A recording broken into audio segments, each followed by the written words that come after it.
नमस्कार, आदाब, सत श्री अकाल। मैं हूं आपका दोस्त, आपका एजुकेटर रमनीश मिश्रा। वापस आ गया हूं आप सभी के बीच। तो आज हम शुरू करेंगे पॉलिटी के सेम क्वेश्चन D-2 के साथ शुरुआत करेंगे, जैसा कि हम लोग पहले भी कर रहे हैं। ठीक है, इसमें भी हम लोग D-2 से ही शुरुआत करना चाहेंगे।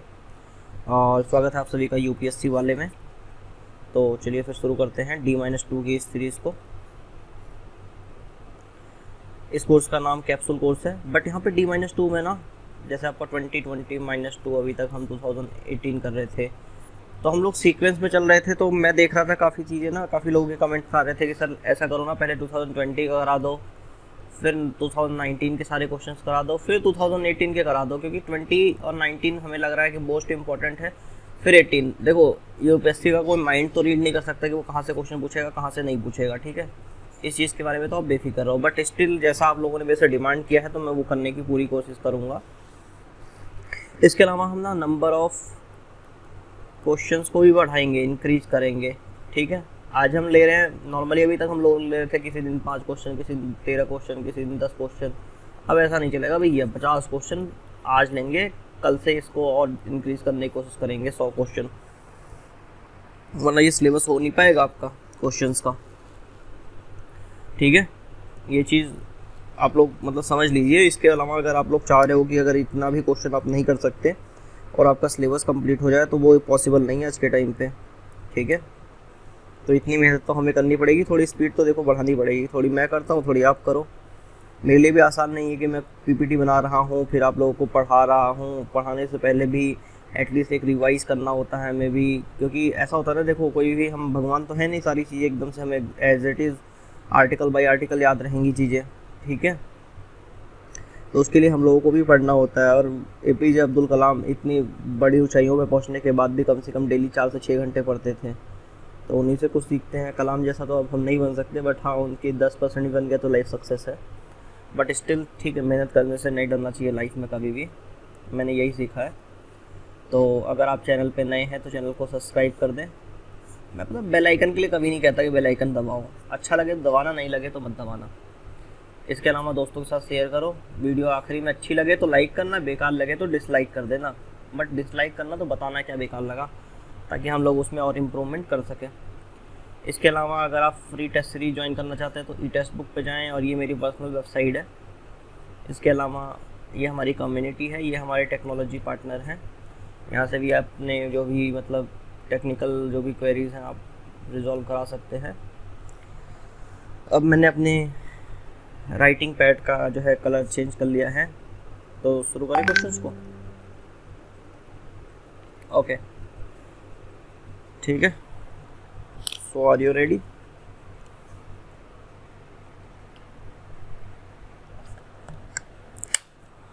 चिल करके आराम से शुरुआत करते हैं। इन इंडिया, ठीक है, election commission is responsible for conducting elections in India. Consider the following statement about election commission of India. आज के क्वेश्चन 2020 के ही होंगे, ये ध्यान रखना। ठीक है, तो इसने बोला है कि हम फॉलोइंग कुछ स्टेटमेंट दे रहे हैं इलेक्शन कमीशन से रिगार्डिंग। आपको बताना है कौन सा स्टेटमेंट। वो अपना रिश्ता लेके जाते हैं ना, तो सबसे पहले देखते हैं कि भाई क्या चीज़ है क्या नहीं है। तो करेक्ट पहले देख लो क्वेश्चन सॉल्व करने से पहले, ऐसे वाले, और उनको ना हाईलाइट करके रख लो भाई, ये करेक्ट पूछ रहा है। इनकरेक्ट आंसर को अटेम्प्ट मत कर देना कि इनकरेक्ट पूछ रहा है, कई बार यहाँ पे इनकरेक्ट होगा, हमारा दिमाग चलता है भाई इलेक्शन कमीशन तो ये कर सकता है, ये कर सकता है, उस हिसाब से आंसर लिख के आ जाएंगे, बड़े तहस में रहेंगे।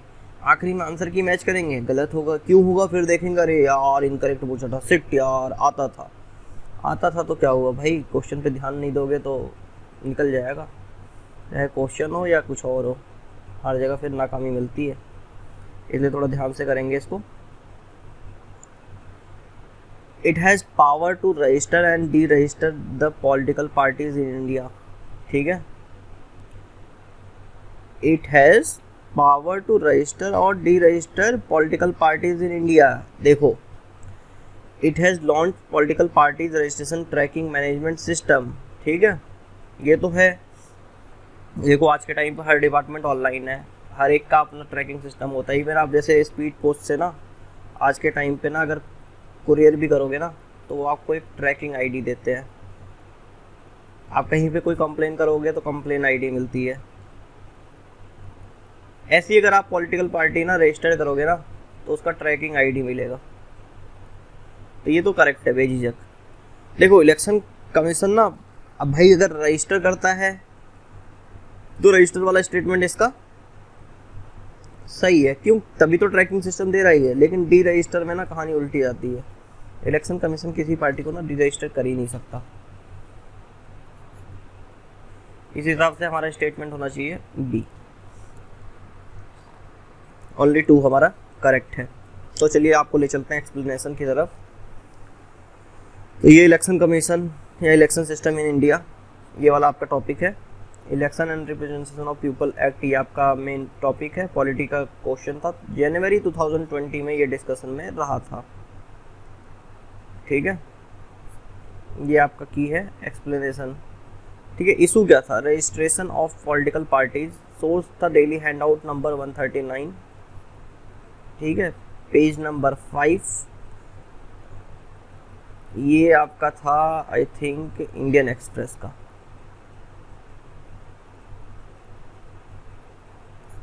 ठीक है, आई थिंक डेट थी 3 Jan 2020।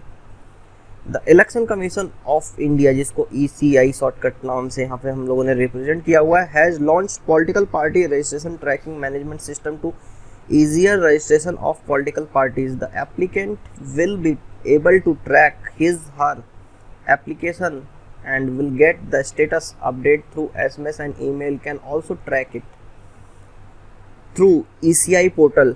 ये आपका उनका पोर्टल था pprtms.eci.gov.in, real time एकदम। The applicant is required to provide contact number, mobile number, email address of the party applicant in his application if he or she wish to track the progress of application. Registration of political parties. The registration of political parties is governed by provision of section 29A, ठीक है, of the Representation of People Act 1951. Election Commission of India has no power to cancel registration of political parties.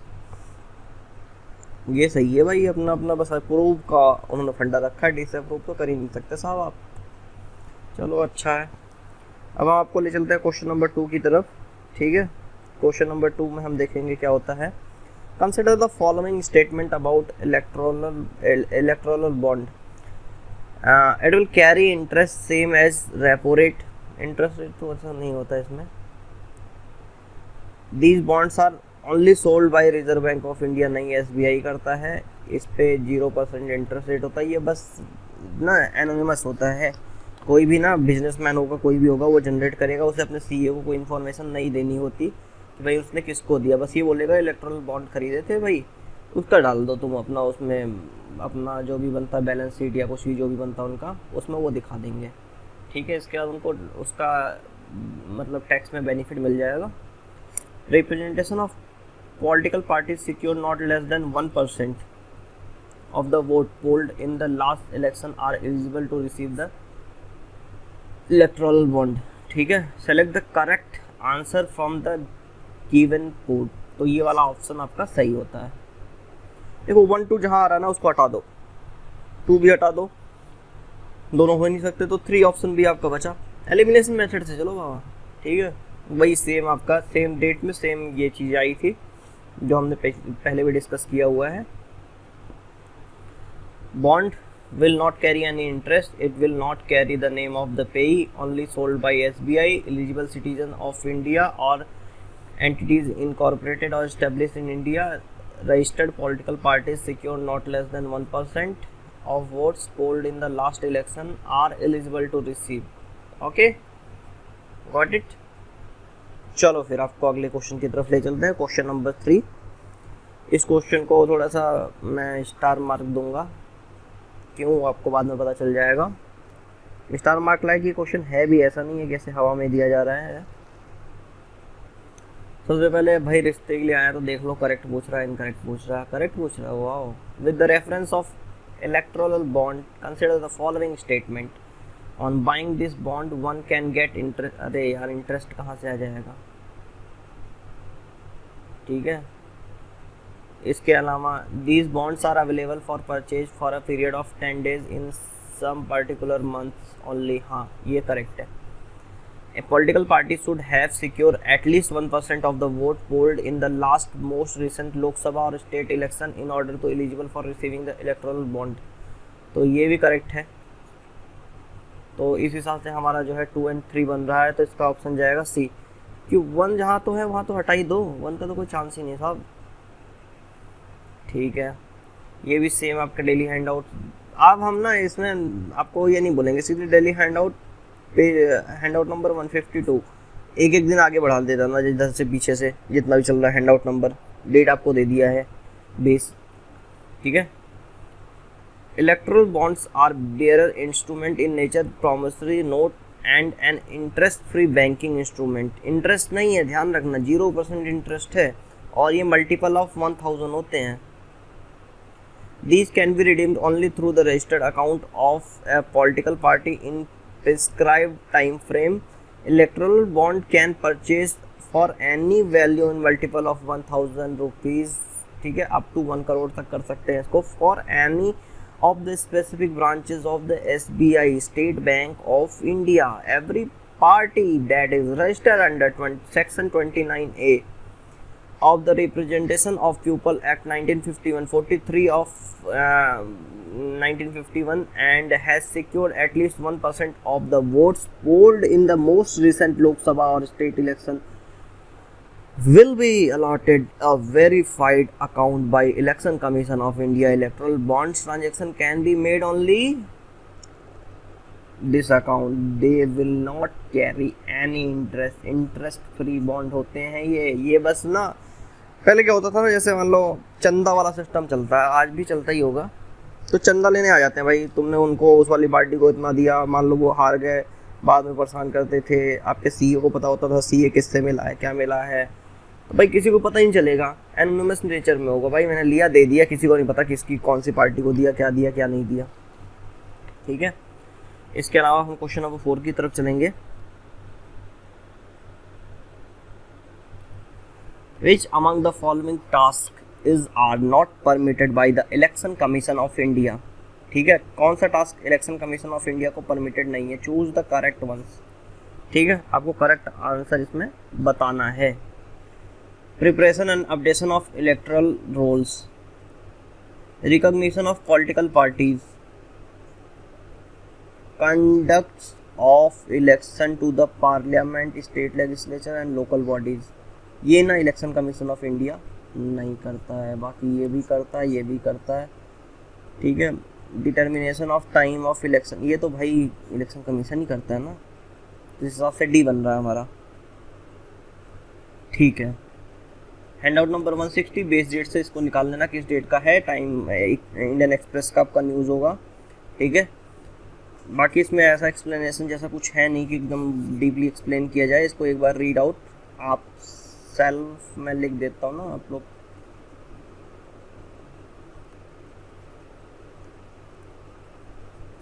Screen को pause करो, पढ़ो, आगे बढ़ो। ठीक है, अच्छे से इसको पढ़ना, बहुत इंपॉर्टेंट है ये। और फरवरी 2020 का ये ट्रेंडिंग टॉपिक रहा है। Question number 5, consider the following statement regarding criminalisation of politics. ये बहुत, इसको तो ना 2 स्टार दे दो। प्रीलिम्स में तो देखो मेरे हिसाब से नहीं पूछेगा, लेकिन मेंस में ना घुमा फिरा के आएगा इससे related. Representation of people act barred candidate who are convicted in criminal cases for more than 3 year. जॉब 2 साल बाद ही नहीं देंगे, लेकिन 3 साल बाद अब पॉलिटिक्स में बाढ़ कर रहे हो, वाह जी। चलो, in Lily Thomas case supreme court order the immediate termination of membership of Lok Sabha and Legislative Assembly who are connected under crime for more than 2 years। ठीक है। अब इसमें आपको वही बताओ करेक्ट कौन सा है, इनकरेक्ट कौन सा है। ठीक है, ये सारी चीज़ें आपको बतानी है। इसमें स्टेटमेंट करेक्ट कौन सा है, इनकरेक्ट कौन सा है, बताओ जल्दी। इसमें दोनों करेक्ट है, ऐसा कहोगे? मजे ले रहा हूँ, जल्दी बताओ। इसमें केवल सेकंड सही है, 3 ईयर का नहीं है, 2 ईयर का है। ठीक है। Supreme court of India In its judgment dated 10th of July 2013, which disposing the Lily Thomas versus Union of India case along with Lok Prahari versus Union of India 1 ruled that any member of parliament, member of legislative assembly, member of legislative council who is convicted of a crime and given a minimum 2-year imprisonment loses the membership of house with immediate effect.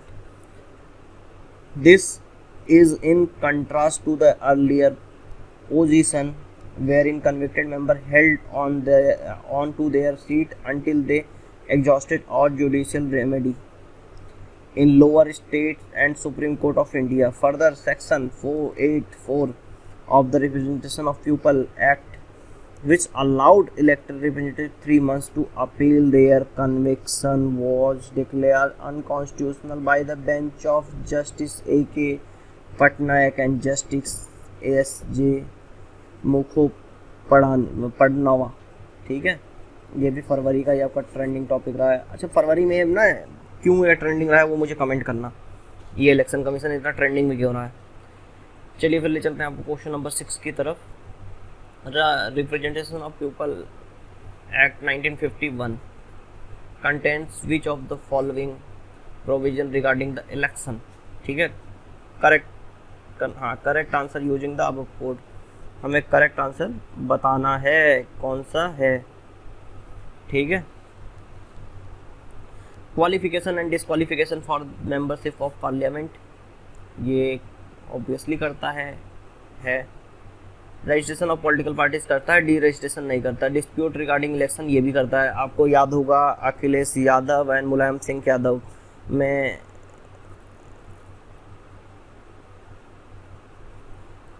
Election symbol को लेके बवाल हुआ था, और ये है I think 2016-17 का case है, ऐसी हुआ जब इलेक्शन थे यूपी के। ठीक है, तो इलेक्शन कमीशन ऑफ इंडिया के पास जैसे मामला गया, उसने जो है अखिलेश यादव को सिंबल दे दिया, तो आपको वहीं से पता चल जाएगा डिस्प्यूट यही सॉल्व करते हैं। तो ये डी ऑप्शन रहेगा इसका। इसमें बहुत ज़्यादा मतलब मुझे नहीं लगता कि एक्सप्लेनेशन करने की जरूरत है, बट चलो कर देता हूँ। Qualification and disqualification for a membership of parliament and state legislature, notification of general election, administrative machinery for the conducting of elections, registration of political parties, conduct of election, free supply of certain material to candidate of recognized political parties। ठीक है, disputes regarding election और corrupt practice and electoral offense, ये आपका topic है। फरवरी में ही आएगा ये सब, ट्रेंडिंग वहीं उसी टाइम चल रहा था ये। इसके अलावा question number 7, which among the following are the determinants of voting behaviour. Religion, correct answer बताना है। ठीक है,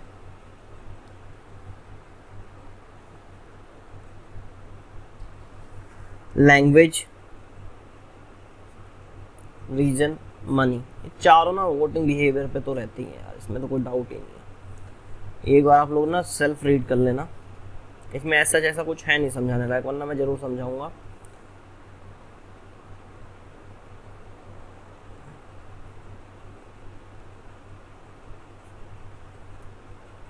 ठीक है, ये भी आपका फरवरी 2020 का मामला रहा है। Which among the following committees commission, ठीक है, recommended for the parties complete status funding of elections in India. Election commission of India, Indrajit Gupta committee, second administrative reform commission, national commission to review the working of the committee, law commission of India. Select the correct answer using the code given below.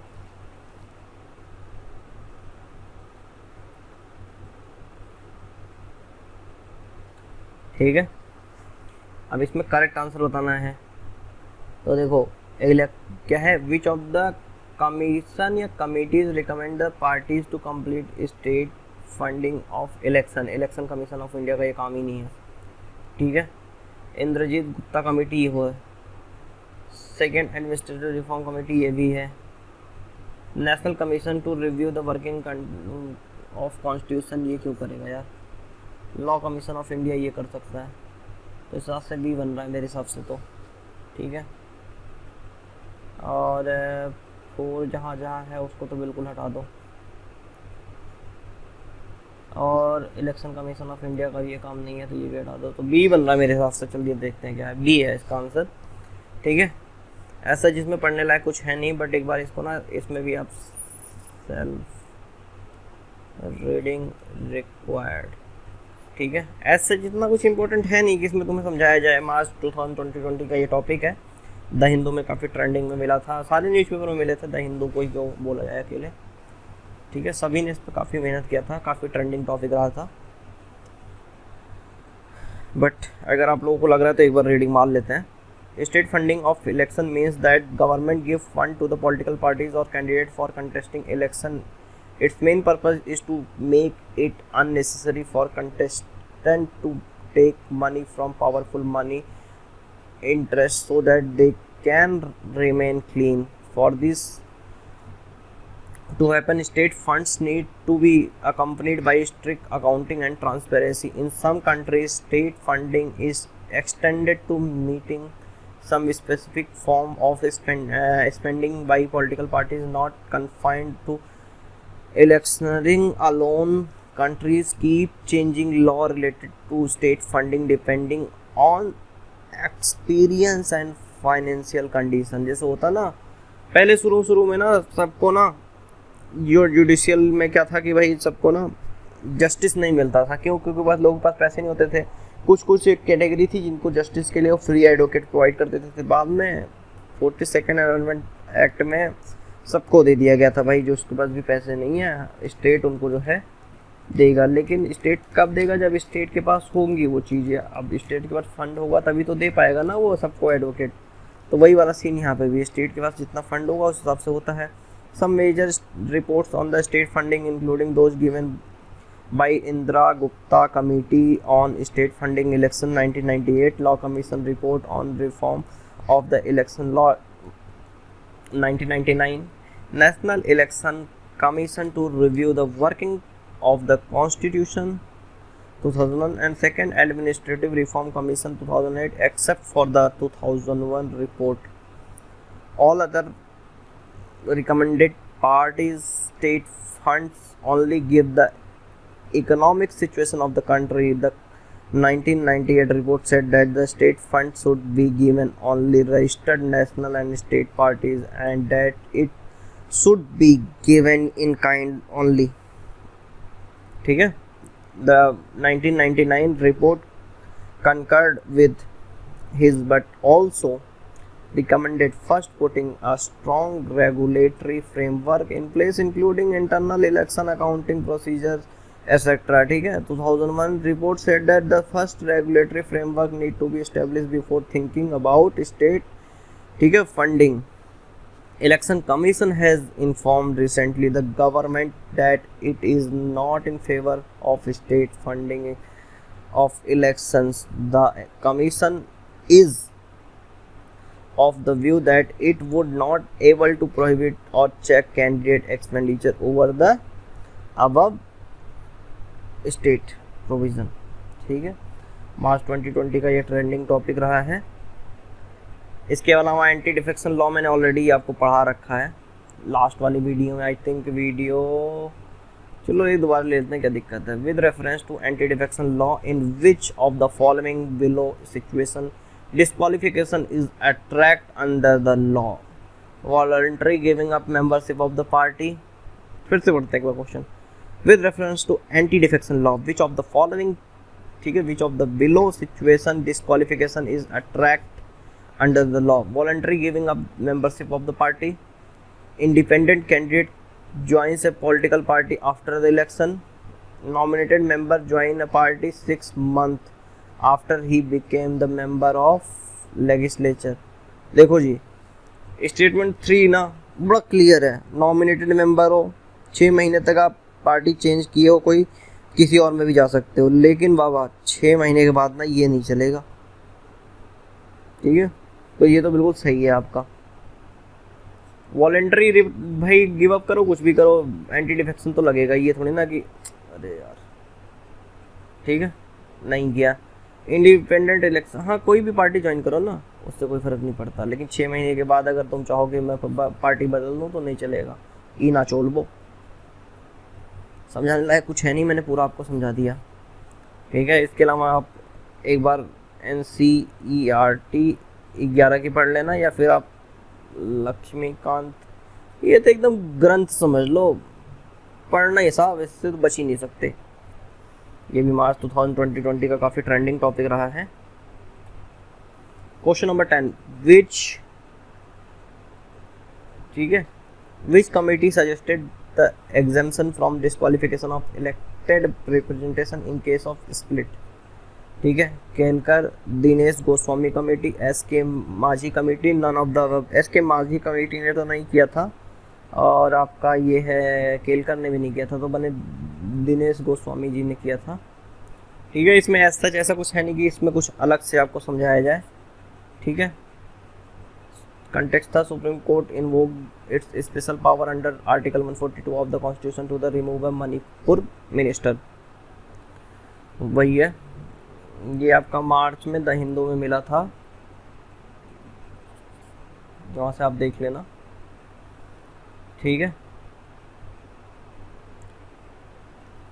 ये आपका ये month है, इस question को ध्यान से पढ़ लेना।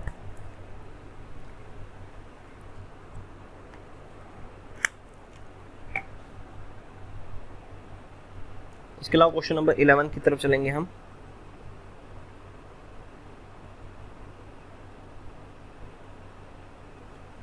With respect to confidence motion select in incorrect statement. अब देखो आ गया ना incorrect statement. It can be moved in both Lok Sabha and Rajya Sabha. It is moved against a particular person और एंटायर काउंसिल ऑफ मिनिस्टर। यार देखो कलेक्टिव रिस्पॉन्सिबल होते हैं, तो किसी एक पर्सन के खिलाफ तो जाओगे नहीं, ठीक है। ये भी इनकरेक्ट है, ये भी इनकरेक्ट है, ठीक है। राज्यसभा नहीं, केवल लोकसभा होता है। It need to support of at least 100 member in both houses, नहीं, तो इसके हिसाब से मेरे हिसाब से डी होना चाहिए, ठीक है। Tamil Nadu speaker seek to information when the, ठीक है। Supreme court give Tamil Nadu speaker a week time to inform when he will take cognizance of disqualification petition filed under anti-defection law, ठीक है। explanation confidence voter it can be moved only in Lok Sabha और state assembly in state, ठीक है। राज्यसभा में नहीं होता। it is moved against the entire council of minister, क्योंकि collective responsible होता है। it needs support at least 50 member when introduced in Lok Sabha, बस, ठीक है। आपका कॉन्स्टिट्यूशनल प्रोविजन 324 आर्टिकल से लेकर 329 के बीच में ये मिल जाएगा। पॉलिटी लक्ष्मीकांत आप लोग एक बार अच्छे से रीड आउट कर लेना। फरवरी 2020 में काफ़ी ट्रेंडिंग टॉपिक रहा है। Recently anti defection law seen in news, what is the main intent to use such words, ठीक है। To ensure better status of any reform, ठीक है। To ensure smooth passage of bill, to ensure the essence of democracy, to ensure combat the evil of politics defection, सारी चीज़ें आती हैं इसमें। इसमें कुछ समझाने लायक है नहीं कि कुछ नया आपको समझा दिया जाएगा, ठीक है। तो शुरू करते हैं नेक्स्ट क्वेश्चन की तरफ। इसमें ऐसे जैसा मैंने पहले बोला, चलो एक काम करो, मैं लिख देता हूँ, सेल्फ रीडिंग इज रिक्वायर्ड, ठीक है। एक बार अपने आप से इसको पढ़ लेना। ऐसा सही बता रहा हूँ, इसमें ऐसा कुछ है नहीं कि जो आपको अलग से समझाया जाए कि भाई डिस्क्वालिफिकेशन अगर हम करेंगे किसी मेंबर का तो किस किस चीज़ों से हम लोग बच सकते हैं। ये तो कॉमन सी चीज़ें हैं यार, इसमें क्या समझाऊँ मैं। According to the article 324 324 article of the constitution of election commission of India, मतलब जाहिर सी बात है कि इलेक्शन कमीशन ऑफ इंडिया से रिलेटेड है। has the power of superintendence, direction and control with respect to election, parliament, president, vice president, state legislature, panchayat, municipalities. Which of these statements are correct. ठीक है, आपको बताना है इसमें से कौन सा स्टेटमेंट करेक्ट है। ठीक है, पार्लियामेंट में भी कराता है, प्रेसिडेंट, वाइस प्रेसिडेंट, स्टेट, सारे चीज़ों से यार इलेक्शन कमीशन ऑफ इंडिया सारी चीज़ें ही हैं। नहीं, पंचायती राज नहीं है, पंचायत में नहीं कराता इलेक्शन कमीशन, म्यूनसिपलिटीज़ में नहीं कराता, ये दो चीज़ें हटा दो, ये इतने में कराता है। ठीक है, तो इसका सी होगा। ठीक है, इलेक्शन कमीशन, अभी यार ये चीज़ ना एक बार रीड कर लेना, यहाँ पे भी लिख रहा हूँ मैं, आर्टिकल 324 से 29 लक्ष्मीकांत आपको पढ़ना है, क्लास 11 NCERT भी एक राउंड मार लेना। इसके अलावा मैं लिख दे रहा हूँ सेल्फ रीडिंग इज रिक्वायर्ड। ठीक है, मार्च अप्रैल 2020 जो है ट्रेंडिंग टॉपिक रहा है आपका। Which of the following statement are correct about the none of the above? NOTA, NOTA कौन सा होता है? कोई कैंडिडेट पसंद नहीं है, अजी कोई बात नहीं, नहीं पसंद है तो होता है। ठीक है, इंडिया इज द फर्स्ट, अरे यार इंडिया फर्स्ट कंट्री तो है ही नहीं, स्टेटमेंट को ही मत पढ़ो। To have such a negative option in the, यार नेगेटिव थोड़ी ना, ये तो पॉजिटिव ऑप्शन है। कोई कैंडिडेट पसंद नहीं, हम नोटा दबाएंगे तो ये तो होगा ही नहीं। It will provide the right to reject, हाँ देगा, for Indians, yes of course देगा। अब यहाँ देखना करेक्ट बताना है, इनकरेक्ट बताना है। करेक्ट तो भाई नाक बंद करके बीमार हो। ठीक है, इन 2013 India became the 14th country to institute negative voting through nota, hence statement 1 is incorrect.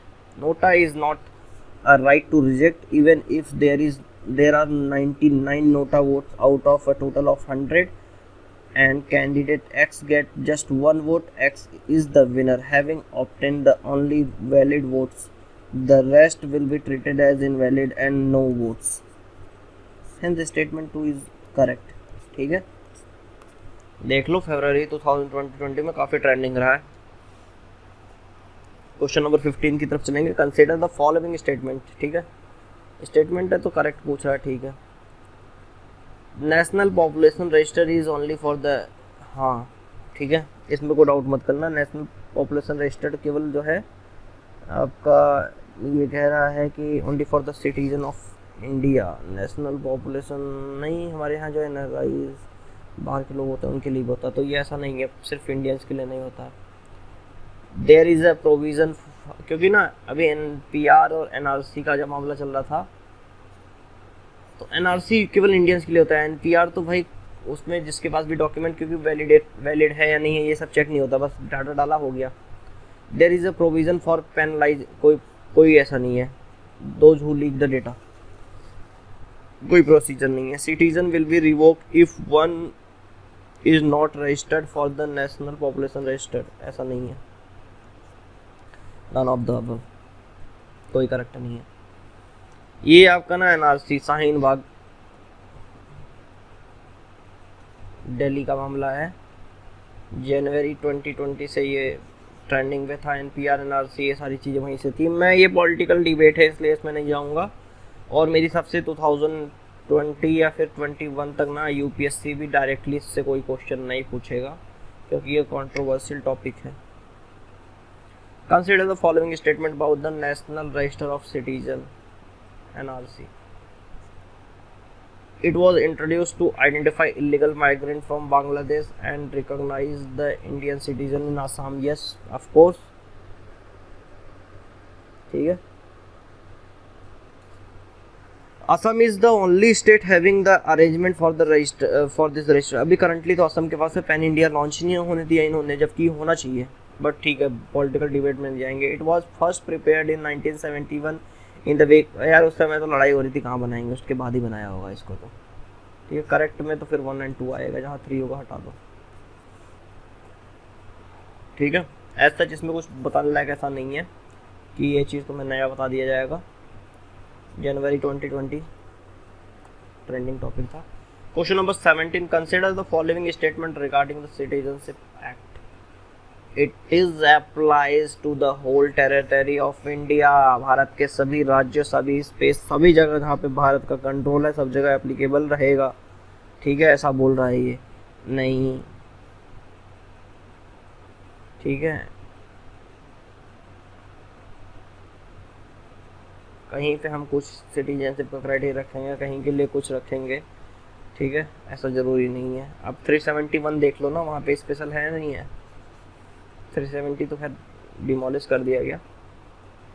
No state has oppose the citizenship amendment act. भाई क्या बात कर दी यार, केरल और बाहर के सारे राज्यों ने नहीं किया था, तो डी है। अगर करेक्ट पूछ रहा तो डी है, सारे मतलब स्टेटमेंट गलत है। ठीक है,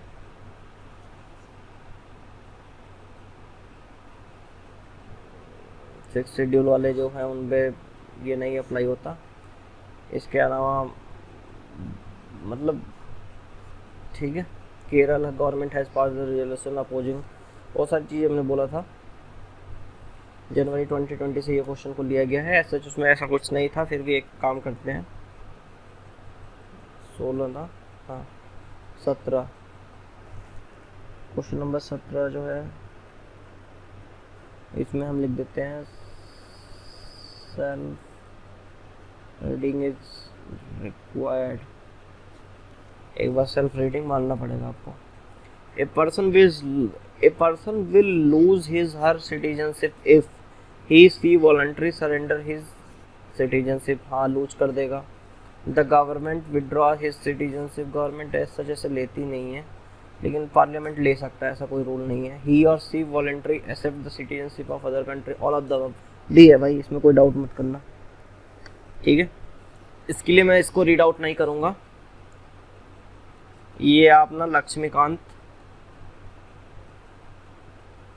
सिटीजनशिप चैप्टर रीड करोगे पूरा। ठीक है,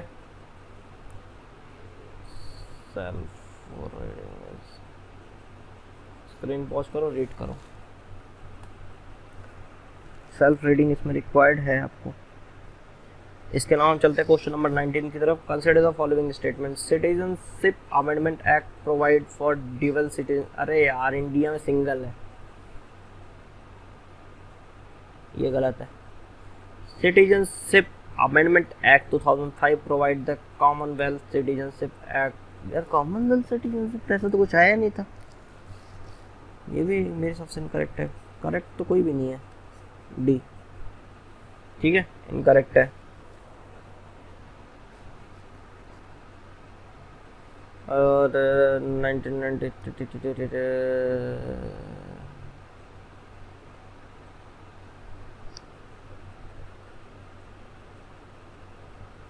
इसको पढ़ लेते हैं। The citizenship act 1955 provide a commonwealth citizenship regarding the where every person who is a citizen of commonwealth country shall by virtue of that citizenship have the status of commonwealth citizenship in India, but this provision was repealed by citizenship amendment act 2003, hence statement 2 is incorrect। फरवरी में बहुत ज़्यादा trending में रहा था, जनवरी फरवरी मार्च, NCR NPR यही तो चल रहा था मामला। न्यूज़पेपर पढ़ते नहीं हो, फिर बाद में कंफ्यूज हो गए। न्यूज़पेपर पढ़ोगे ना तो आपको आइडिया लगेगा चल क्या रहा है यूपीएससी के दिमाग में। भाई यूपीएससी में तो इंसान बैठे हैं ना, वो वही चीज़ें तो फिर बताएंगे आपको।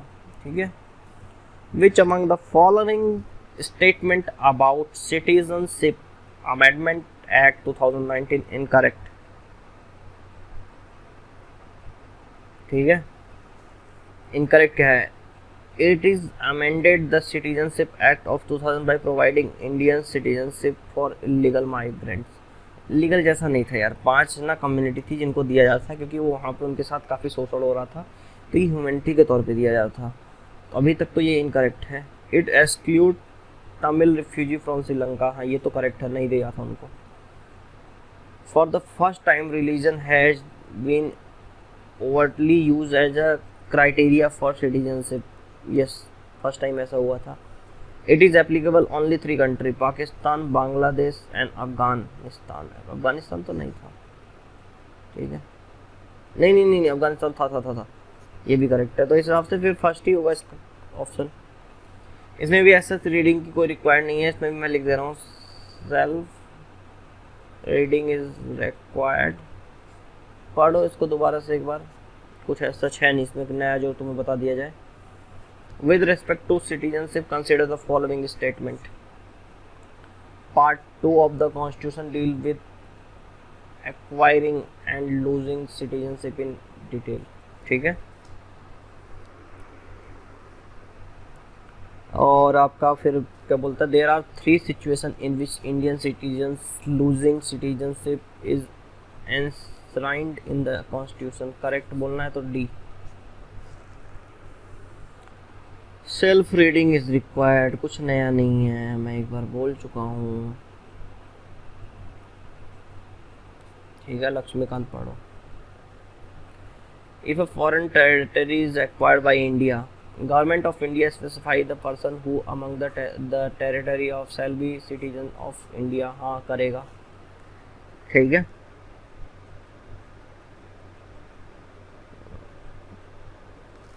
और automatically all the people belonging to the territory become the citizens of India, ऐसा नहीं है। नोटिफिकेशन तो देता ही है गवर्नमेंट ऑफ इंडिया, स्पेसिफाई करता है तब होते हैं।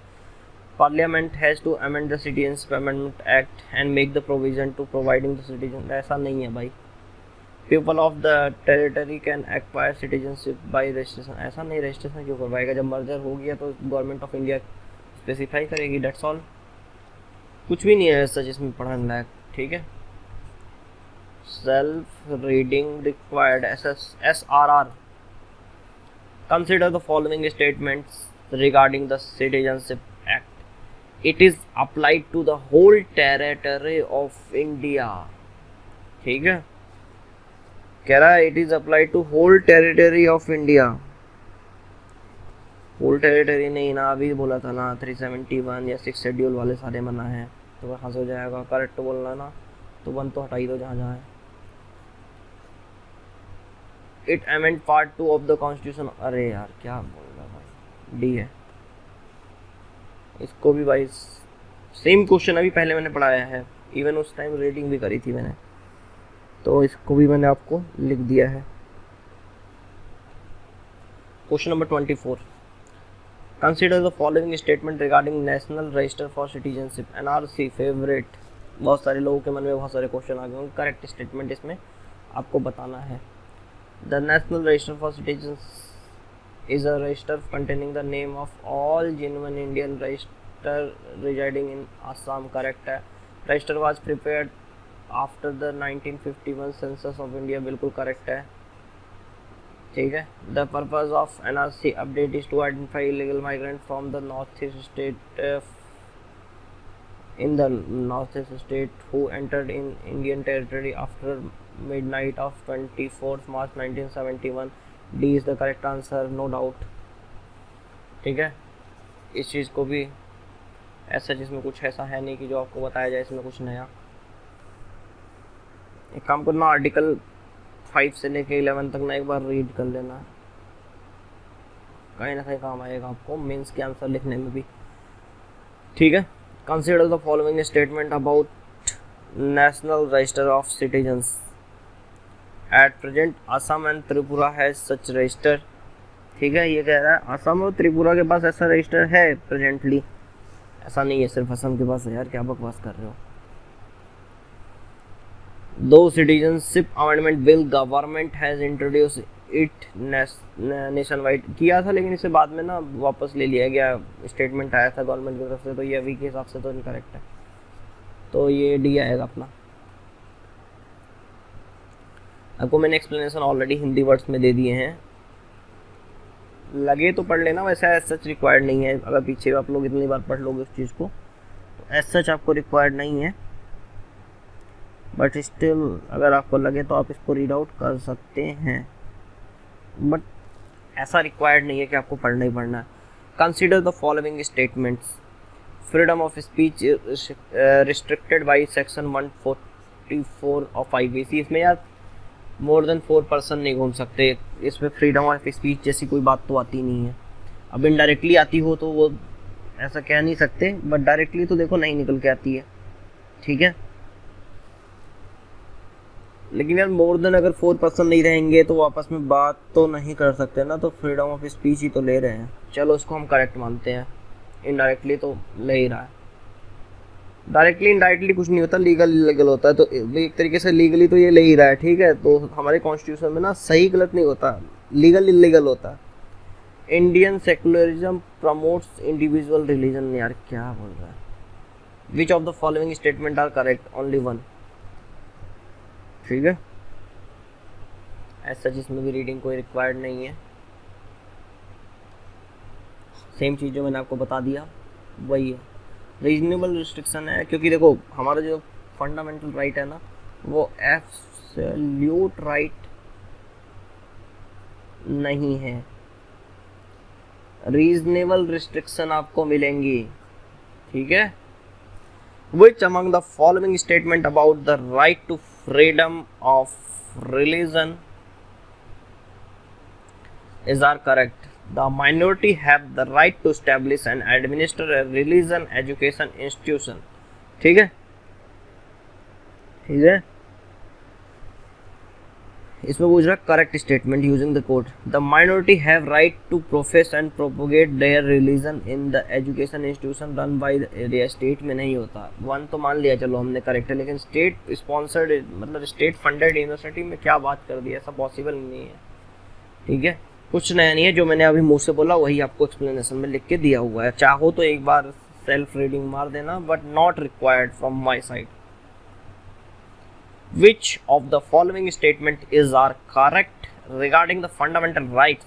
Some of these rights are not available in to the armed force। बिल्कुल सही है, आर्मी वालों के लिए ना कुछ राइट्स नहीं है, और आप वॉलंटरीली ना जब ज्वाइनिंग लेटर पे साइन करते हो तो लिख के देते हो। They are automatically suspend when any emergency is proclaimed by president। Yes, of course, कुछ ना कुछ राइट्स आपके ना फंडामेंटल, सारे राइट्स तो नहीं, ठीक है, लेकिन कुछ राइट्स आपके जो है चले जाते हैं, ठीक है, कुछ राइट्स आपके चले जाते हैं।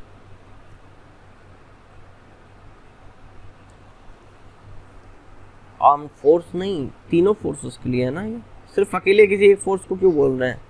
अभी इसको ना फंडामेंटल राइट्स तो होते हैं, सारे नहीं होते, कुछ कुछ उनके हटते हैं, तो इसमें not available in armed force, सारे फोर्सेस के लिए है ये तो। चलो इसको भी इनकरेक्ट मानो। The parliament alone can decide upon modifying their application to the armed forces, ठीक है। Yes, parliament alone can decide, इसमें कोई डाउट मत करना, ठीक है।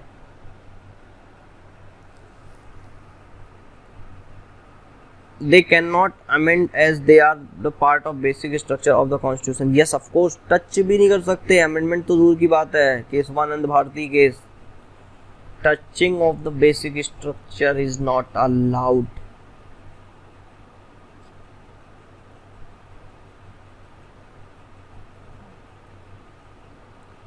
एक्सेप्ट आर्टिकल 20 एंड आर्टिकल 21, इन दो के अलावा ना सारे सस्पेंड हो जाते हैं। 19 can only suspended on the ground of war and external aggression, ठीक है।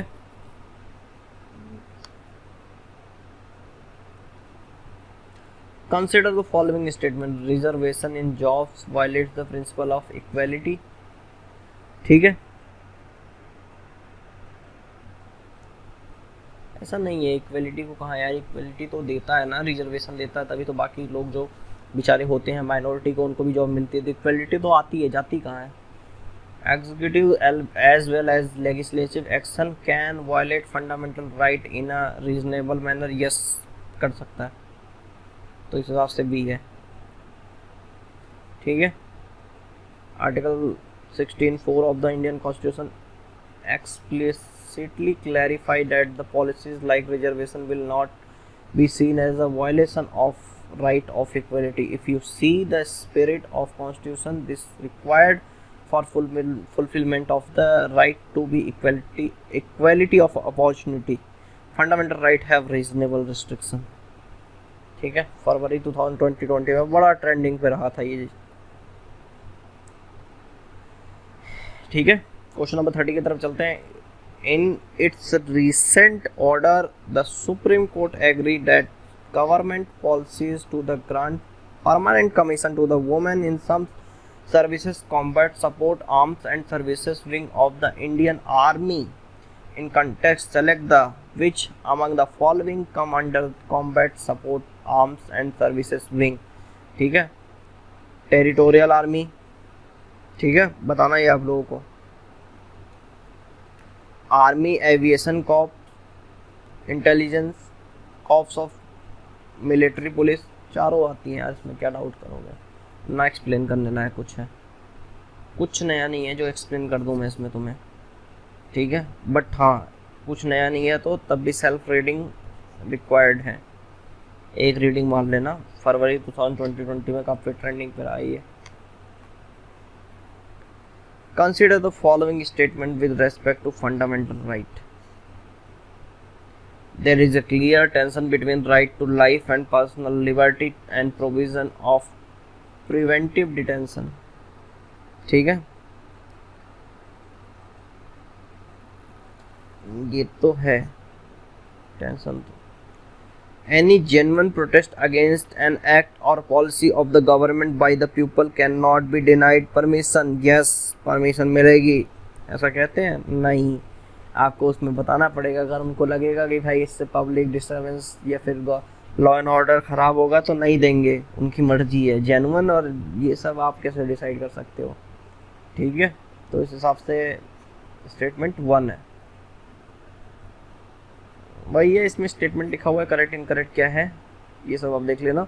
ये वाला जो केस है, ठीक है, रामलीला मैदान incident versus home secretary of union of India के खिलाफ, जो मतलब ये सारे जो केसेस थे, इसका एक फ्रेमवर्क देख लेना। बट इतना ज़्यादा मतलब कंट्रोवर्शियल टॉपिक यूपीएससी डायरेक्टली तो नहीं पूछेगा। Question number 32, with reference to the secularism practice in the country, consider the following statements. Constitutional makers have inserted the term secularism in our constitution. तो वो सेकुलरिज्म ना directly तो नहीं किया था, क्योंकि उस टाइम अगर करते तो ये वेस्टर्न वर्ड था, ये तो इंदिरा गांधी मैडम ने किया था, ठीक है। तो फिर उनको लगता कि ये डायरेक्टली जो है वेस्टर्न से इन्फ्लुएंस है, उस समय नई नई आज़ादी मिली थी, तो ऐसा मेरे हिसाब से नहीं है। Mutually exclusion of the state and the religion is practice in India to protect the individual freedom and citizen right of the individual. क्या बोल रहा है भाई? Indian constitution grant right to all the religious community such as right to establish and maintain their educational institution. हाँ देता है भाई, जिस हिसाब से करेक्ट में जाएंगे तो हमें 3rd मिलेगा केवल, ठीक है। जो मैंने स्टेटमेंट पढ़ा, जो समझाया वही है, इसमें सच ऐसा कुछ नया नहीं है। 42nd अमेंडमेंट एक्ट जो था इंदिरा गांधी मैडम ने, उसमें जो सेकुलरिज्म वर्ड सेकुलर पहली बार प्रीएम्बल्स में ऐड किया था। उससे पहले हमारे डॉक्टर BR अम्बेडकर जी ने इनडायरेक्टली इसको मेंशन किया था, लेकिन सेकुलर वर्ड नहीं लिखा था उसमें, क्योंकि वेस्टर्न फीलिंग दे रहा था तो वो नहीं दिखा था, इसलिए, ठीक है।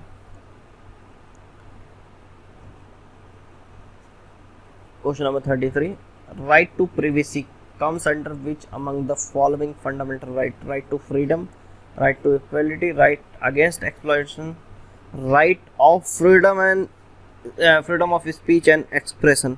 किसके अंडर आता है? बहुत इजी क्वेश्चन है, आधार कार्ड में भी बहुत सारी जगह आया था, बहुत सारी जगह ये क्वेश्चन पूछा गया था। ये राइट टू फ्रीडम आता है, ठीक है। एज सच इसमें रीडिंग वैसे तो रिक्वायर्ड नहीं है, बट अगर आप लोग चाहते हैं तो मैं एक रीडिंग मार लूँगा इसमें। तो फिर से शुरू करते हैं, एक रीडिंग मार लेते हैं इसकी। इन अगस्त 2017 इन जस्टिस KS पुत्तस्वामी, रिटायर्ड है इस समय, versus union of India, supreme court unanimously held that Indian have a constitutionally protected fundamental right to privacy that is an intrinsic part of life and liberty under Article 21. Right to freedom article 19 to 22 बोलता है, ठीक है। Protect of 6 right regarding freedom of speech, expression हो गया, assembly हो गया, association हो गया, मूवमेंट हो गया, रेजिडेंस हो गया, एंड प्रोफेशन हो गया। Protect in respect of conviction of offence हो गया, protection of life and liberty हो गया आपका, राइट टू एलिमेंट्री एज, ये ना इम्पॉर्टेंट है, लास्ट टाइम भी पूछा था, ये 2 आर्टिकल दोबारा से पढ़ लेना। Protection against arrest and detention in certain cases, बहुत इंपॉर्टेंट ये था, एक बार रीडिंग सेल्फ रीडिंग रिक्वायर्ड में दोबारा लिख रहा हूँ। Which of the following states is the first to pass the law of lynching, बताओ जल्दी जल्दी जल्दी जल्दी जल्दी जल्दी। लिंचिंग का सबसे पहला किस राज्य ने एक्ट निकाला था? मॉब लिंचिंग, मणिपुर, वेस्ट बंगाल तो नहीं है, कर्नाटक भी नहीं है, राजस्थान भी नहीं है, मणिपुर ने सबसे पहले निकाला था। ऐसा इसमें ऐसा रीड करने वाला कुछ नहीं है, ठीक है। The denial to grant an anticipatory bail is deprived a person of his fundamental right under right to freedom, which among the following right is being violated as this context? Protection against conviction of offense, ठीक है। Protection of life and personal liberty, यही होगा वैसे तो। Protection of freedom of speech and expression, अरे यार ये कहाँ चिंता है, ये भी नहीं चिंता, यही होता है, मतलब मेरे हिसाब से ये करेक्ट होगा। Right to equality before the law, ऐसा नहीं है, बी होगा इसका आंसर, ठीक है। इसमें भी पढ़ाने लायक कुछ ऐसा है नहीं, सेल्फ रीडिंग रिक्वायर्ड।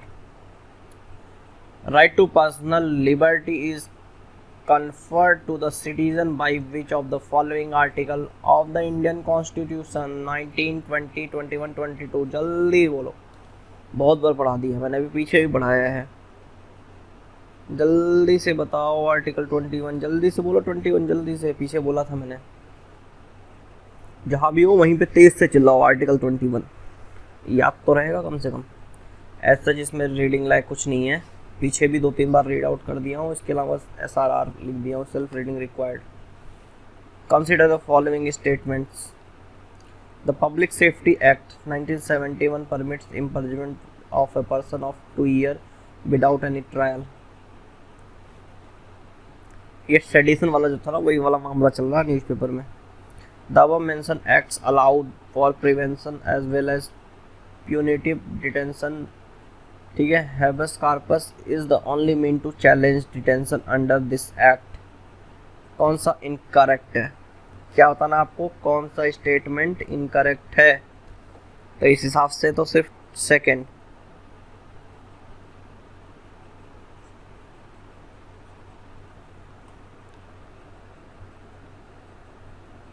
ठीक है।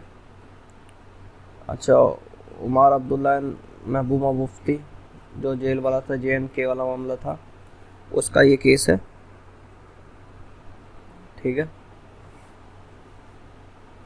पब्लिक सेफ्टी एक्ट में इनको अरेस्ट किया गया है, और ये सारे इसके स्टेटमेंट हैं। A person take in to custody to preventive him or her self acting in any manner that is prejudicial to the security of the state or maintained by the public order, the period of detention up to 2 years without any charge or trial. Therefore statement 1 is correct. Enforced detention order is passed either by divisional commissioner or district magistrate challenging the detention. The only way is through a habeas corpus petition filed by relative of the detained person. Therefore the statement 3 is correct. High Court and the Supreme Court have judicial jurisdiction to hear such petition and pass the final order. Though the order is quashed, the government can pass another detention order and detain the person again. There will be no prosecution or any legal proceeding against official who has passed the order, ठीक है, correct है। Question number 38, with reference to the national security act NSA, Yogi ji ने अभी बहुत लगाया है, याद होगा, यूपी में जो भी मेडिकल स्टाफ के साथ बदतमीजी की जा रही थी। Consider the following statements. LMS में किसी रिलीजन का नाम लिखना अलाउड नहीं है। इस कमेंट को डिलीट करो अभी इमीडिएट। कोई भी कर रहा हो उससे क्या मतलब है तुम्हें, बस इतना बोलना ना यूपी में लग रहा था, किसके खिलाफ लग रहा है उसमें क्या डीप में जा रहे हो उतना। It is a preventive detention law. Under the act maximum period a person can detain is 12 month. Which of the following statements given above is correct? ठीक है, which of the following statement is given is correct? both correct है, ठीक है। As such इसमें reading लायक कुछ नहीं है, ठीक है, एक बार रीड आउट कर लो। ये बोलो तो चलो मैं पढ़ा ही देता हूँ। Indore district administrators invoke the National Security Act 1980 against the 4 person accused of instigating resident of a locality to pelt, stone and chase away health worker. What is the National Security Act? It is a preventive detention law. It empowers the center or state to detain a person to prevent him from acting any member judicial or national security, disrupting public order, for maintaining of supplies and services essential for the community. Period. The maximum period for which one may be detained 12 months, but term can be extended if government finds fresh evidence. Question number 39. Essential practice doctrine is seen in the news under which of the following article of the Indian Constitution? ठीक है, right to freedom, right to equality, right against exploitation, right to freedom of religion. ठीक है, essential practice क्या है बताइए।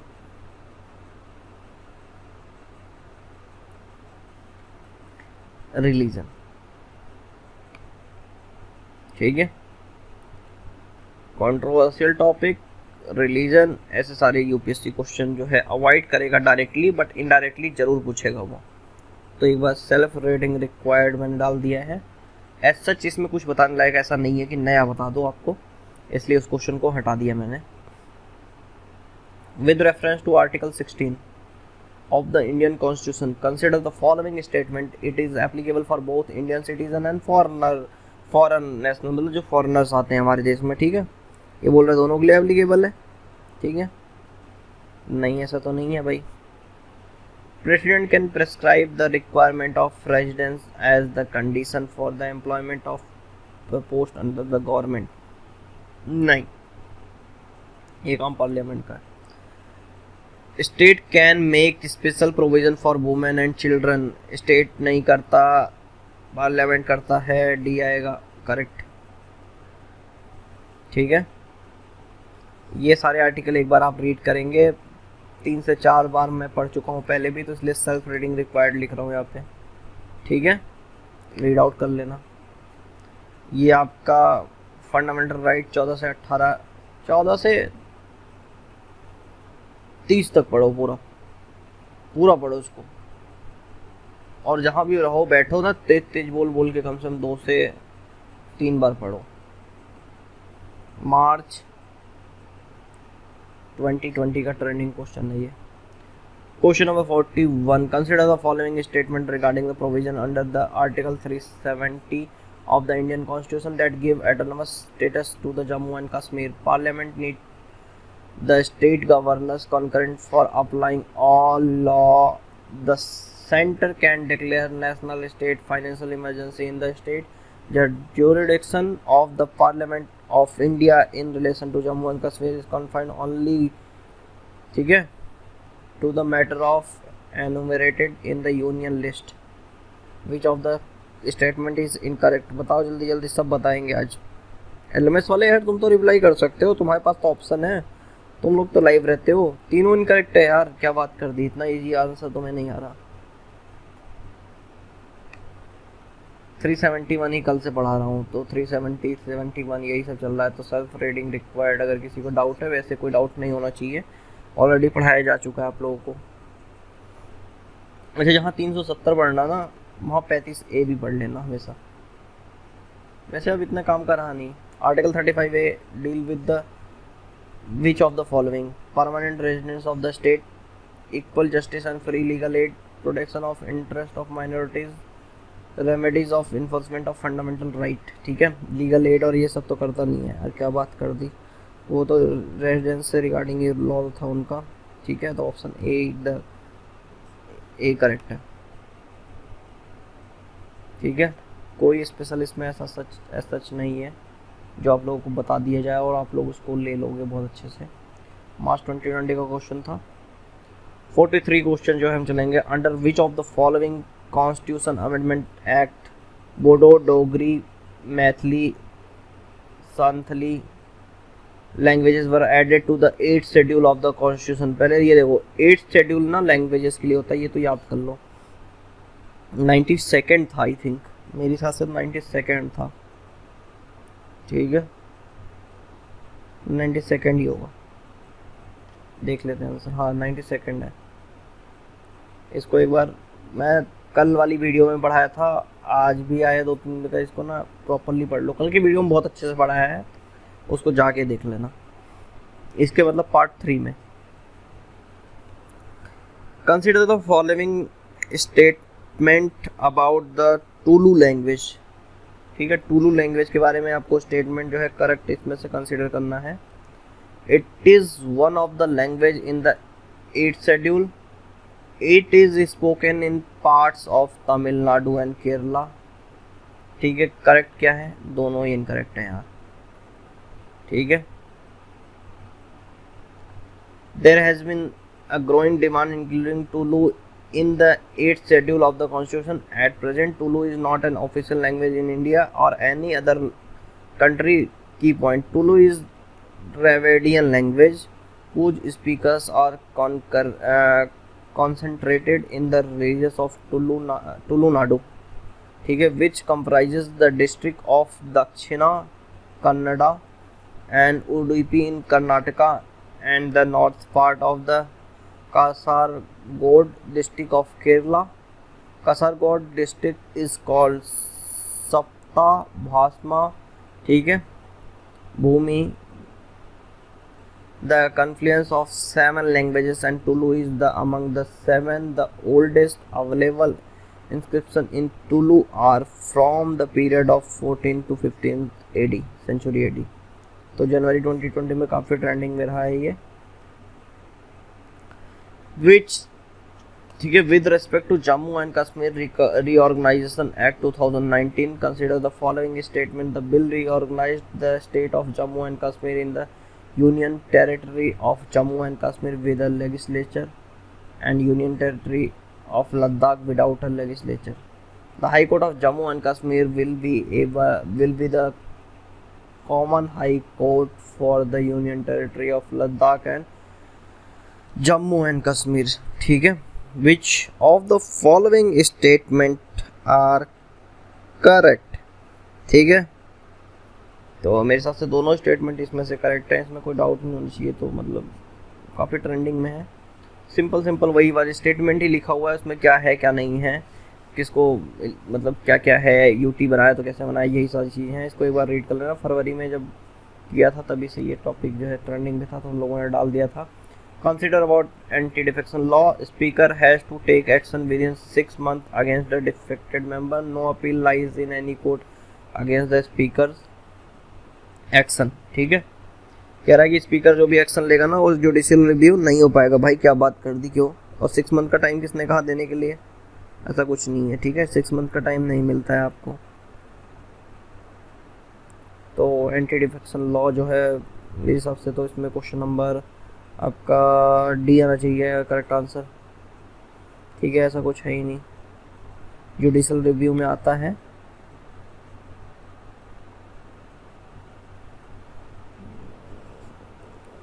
Already कई बार मैं पढ़ा चुका हूँ, कल की वीडियो में आप लोग देख लेना, पूरी रीडिंग मारा हुआ हूँ। एक ही चीज़ को बार बार तो रीड आउट मैं नहीं कर सकता। वैसे इसमें एज सच रिक्वायर्ड भी नहीं है, इतना कोई खास नहीं था। ऑलरेडी वो पुरानी वीडियो अगर आपने देखी होगी तो आपका काम चल जाएगा। Consider the following statement. National capital territory of India came into existence through the 69 constitution amendment act.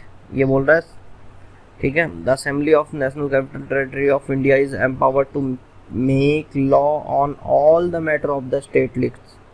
ठीक है, इसमें बोलना है आपको करेक्ट स्टेटमेंट क्या है, तो करेक्ट यही है सिर्फ, कुछ ऐसा नहीं है। लेफ्टिनेंट गवर्नर जो भी है, ठीक है, इसमें भी सेल्फ रीडिंग रिक्वायर्ड है, पढ़ लेना।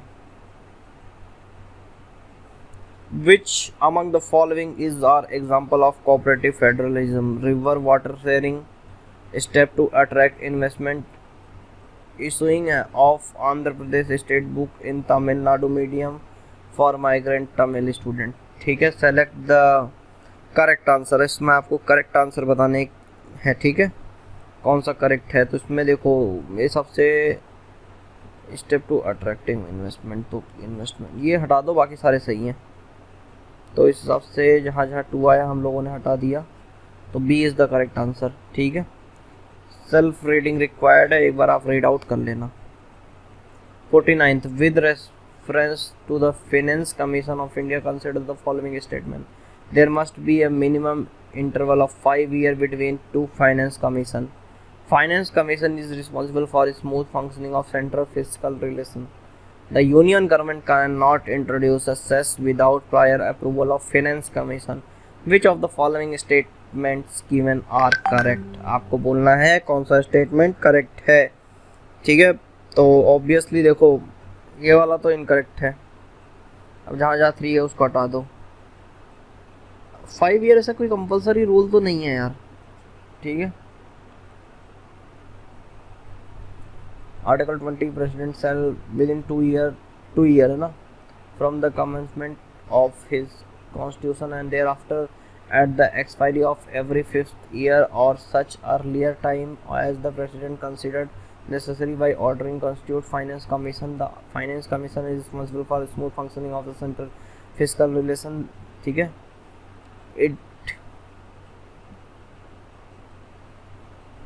it disputes the net proceeds of the tax to be shared between central and the state and allocation between the state the respective shares of such proceed the union government can introduce cess without approval of the finance commission। तो उसमें बोल रहा है कि approval जरूरी है, ऐसा नहीं है।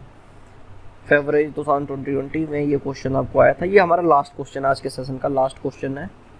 ठीक है, consider the following statement about the ordinance. Ordinance के रिगार्डिंग आपको स्टेटमेंट बताना है भाई। ऑर्डिनेंस से रिगार्डिंग आ गया आपका question. Maximum validity of ordinance is 6 months and 6 weeks। ये तो करेक्ट है बिना डाउट के। It provide propagate only when both house, अरे यार हाउसेस का कहाँ से आ गया, आर नॉट इन सेशन। मेरे हिसाब से इस पे जाएंगे हम। 2 तो इनकरेक्ट है, नाइदर हो नहीं सकता। ठीक है, an ordinance is a law that is promulgated by the president of India only when Lok Sabha, Rajya Sabha or either both are not in session, so statement 2 is incorrect। ठीक है, to become law it should be approved by parliament within 6 weeks of it being introduced, otherwise it will lapse। the maximum validity of an ordinance is 6 months 6 weeks। ठीक है, अच्छे से पढ़ लेना। Video आपको कैसी लगी आप मुझे ज़रूर बताएं। वीडियो को लाइक करें, अच्छी लगी तो, नहीं लगी तो डिसलाइक करें, और अपने दोस्तों के साथ शेयर करें। और आप इस चैनल पर नए हैं तो सब्सक्राइब करें। और बहुत सारे लोग मेरे से कह रहे थे कि सर हम अपने मेंस के आंसर जो हम लोग लिखते हैं हमें चेक कराना होता है पॉलिटी का, तो आप अपने आंसर का PDF बना के, ठीक है, मुझे ईमेल कर सकते हैं। अपने मतलब आंसर का आप लोग PDF बनाइए, कैम स्कैनर या किसी से भी मेल करिए। मैं या मेरी टीम में से कोई भी उस आंसर को चेक करेंगे और आपको रिप्लाई करेंगे, कुछ भी गलती लगेगी तो। टेक्स्टबुक, ठीक है, @gmail.com है मेल ID। इसके अलावा ये फ्री टेस्ट सीरीज़ है प्रीलिम्स के लिए, आप लोग यहाँ पे जा सकते हैं। ये मेरी पर्सनल वेबसाइट है, ये हमारी कम्युनिटी है, फैमिली है अपनी, ज्वाइन करना। ये टेक्नोलॉजी पार्टनर है। तो वीडियो कैसी लगी आप ज़रूर बताओ, ताकि हम लोग अपने आप में इम्प्रूव कर सकें। अच्छी लगी तो लाइक करें, बुरी लगी तो डिसलाइक करें। ठीक है दोस्तों, धन्यवाद आप सभी का।